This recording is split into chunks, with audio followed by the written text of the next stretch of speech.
There's a few reasons for this. Generally speaking, the Taurus Scorpio axis is the axis of possessions, of material wealth, and things that you own. But taking it a layer deeper, Scorpio represents lack or feeling like you need something that you don't have, while Taurus is the opposite and can be excessive or overabundant. Speaking in terms of the current life experience, someone with a Scorpio South Node either came from an early experience of life where they did not have their needs met. It could also be their emotional needs met. It's a water sign, right?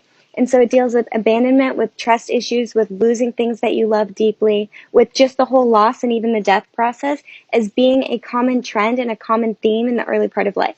I see so many Scorpio South Node people that have these very, very intense childhoods and young adult phases. Oftentimes, too, I find that with any South Node, people manifest partnerships that have to do with the energy of their South Node.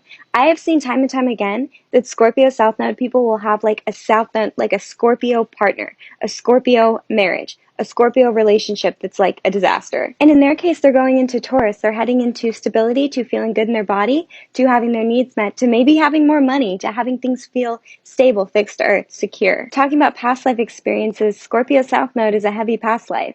Either you were into some dark shit, some dark things happen, but you've experienced shadows significantly as a primary experience in a recent past life. Basically, you come in here already knowing about the darkness. Now, Taurus South Node, oftentimes I find past life Taurus South Node means that they had maybe too much, or there was too much of a focus on their material possession. It could be overindulging in a past life. It could also be a past life experience where they were surrounded by people that lived in the material world and were obsessed with that, and they never got to go a layer deeper into their soul. I find that sometimes Taurus South Node people in this life have this experience that they often can't quite put their finger on, but it's like this feeling that they were suffocated in some way. Too much, fixed earth, think about the heaviness of that. Taurus South Node being Venus ruled can be one of the easier ones to have, but not necessarily. And I'm not going to sit here and say that Taurus South Node is a walk in the park. Absolutely not. But this dichotomy, dealing with wealth and material and physical possessions, as well as the possession of relationships and other people, there is so much included in the Taurus Scorpio axis. I think it's like 3 put into 1 sometimes. But your nodes are everything. It's your soul's perspective,